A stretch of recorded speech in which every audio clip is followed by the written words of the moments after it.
কোন সালমান ভাই? এই সালমানকে কিন্তু আমরা দেখবার জন্য 1 বছরের বেশি সময় ওয়েট করছি না। সিকান্দারের টিজারটা রিলিজ করেছি, একটি এত খারাপ টিজার অন্তত সালমান খানের ক্যারিয়ারে আমি প্রথমবার দেখলাম। অতীব জঘন্য টিজার, এইরকম ভাবে স্লোতে এরকম ভাবে মারছে, তারপরে প্লেনের মধ্যে একটা অ্যাকশনের সিন আছে, এরকম ভাবে মারছে, পুরো বোঝা গেল বাইরে এই পাশ থেকে ঘুষিটা চলে গেল। কি অ্যাকশন সিন করেছে, মানে এত খারাপ অ্যাকশন সিন করে আমি দেখিনি, দেখিনি, সত্যি বলছি। এখানে পুরো মনে হচ্ছে না সালমান খানের মুখটাকে বসিয়ে দেওয়া যাচ্ছে আর অন্য কোনো ডুপ্লিকেট পুরো রোলটা করে গেছে। পুরোপুরি একদম বোঝা যাচ্ছে কিচ্ছুটাই ভালো নেই, এতটুকু ভালো নেই। এটা যে সাউথের রিমেক একটি সিনেমা সেটাই বোঝাই যাচ্ছে একদম, যেখানে বলছে দাদু আমার এই নাম রেখেছিল সিকান্দার, দিদিমা আমার এই নাম রেখেছিল, তারপরে সে সাউথের মতন আমাকে রাজা বলা হতো, সেরকমই ব্যাপার। যেটা দেখবেন জুনিয়র এনটিআর বা তেলেগু মুভিগুলোতে যেরকম হয় না, যে সে একটা গ্রামের কোন একটা গ্রামের রাজা থাকে, তার বংশ পরম্পরায় সেরকম রাজত্ব চলে, তারপর হঠাৎ করে একটা কোনো সমস্যার সৃষ্টি হয়, গ্রামবাসী বা সেই এলাকার লোকদেরকে বাঁচানোর জন্য একজন মুসিয়ার আবির্ভাব হয়, আর সেই মুসিয়াটা হবে সালমান খান। এরকমই বোঝা যাচ্ছে, আর কিছু নেই। মানে কিরকম কিছু কিছু জায়গায় জায়গায় অ্যাকশনের জায়গায় যেরকম কত জিনিসপত্র ছড়িয়ে পড়ে রয়েছে, অ্যাকশন হচ্ছে আর অ্যাকশনও সেরকম হচ্ছে, কোনো সিনের মধ্যে কোনো নতুনত্ব কিছু নেই। সেই সালমান খান হেঁটে আসছে দূর থেকে হোয়াইট ফ্রেমে, ব্যাস একটা জায়গার থেকে, অন্ধকার মতো জায়গার থেকে হেঁটে আসছে, সাথে কোনো লোক আছে এরকম।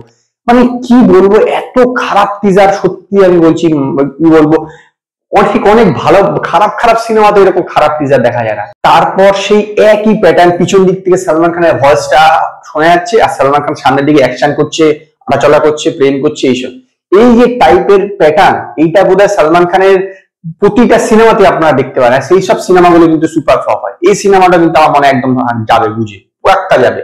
এই সালমান খানের সঙ্গে রশ্মিকা মান্দার এজ গ্যাপ কত বোঝা যাচ্ছে বলুন তো একবার অন স্ক্রিনে, তাদের দুজনের মধ্যে দেখে দুজনে যেভাবে দুজন দূর পাশাপাশি দূরে দূরে বসে কথা বলছে না, ওই রকমই দূরত্ব মনে হচ্ছে তাদের মধ্যে পুরো অন স্ক্রিনে।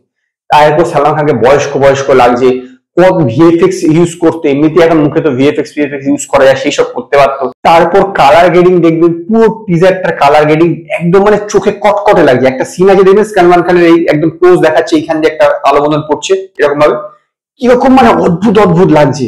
আর সালমান খানকে যেরকম লাগে না, আমার মনে হয় রজনীকান্তকে এখন রজনীকান্ত সিনেমা এই সালমান খানের চিয়াং লাগবে। অন্তত তারা রজনীকান্তের মুখে যে ফেসে যে ভিএফএক্স টা ইউজ করে সেটা বেটার থাকে। সালমান খানের মুখে মানে ভিএফএক্স ইউজ করেনি, 60 বছর তো বয়স হয়ে গেল, তো কিরকম একটা লাগছে। আর একটা চেহারাটা এরকম ভারী হয়ে গেছে, মনে হচ্ছে মোটা হয়ে গেছে। কি বলবো, কি মানে এতটা খারাপ টিজার আমি সত্যি আশা করি একদম, মানে টিজার দেখে সিনেমা দেখার ভক্তি উড়ে যাচ্ছে। এবার ট্রেলারটা আসলে না জানি কি হবে। গল্প তো আমি বললাম, দেখবেন একদম সাউথের কোন সিনেমার মতন হবে। সে একটা রাজা থাকবে, পুরোনো দিনের রাজা, তার বংশ পরম্পরা রাজত্ব ছিল, এলাকায় খুব প্রতিষ্ঠিত ছিল, সবাই খুব পছন্দ করতো। তারপরে হঠাৎ করে একটা গুবলেট হয়ে গেল, সে সেখান থেকে চলে গেছিল তার ছেলে ফেলে। তারপরে রাজার এখানে একটা সমস্যা সৃষ্টি হয়, কেউ তাকে অত্যাচার করে সেসব এলাকা, সেখান থেকে মুসিয়ার এসে বাঁচায়। এই জাতীয় টাইপেরই পুরো সিনেমা একদম একদম একটি জঘন্য টিজার বানিয়ে ফেলেছে আর মনোবতাস।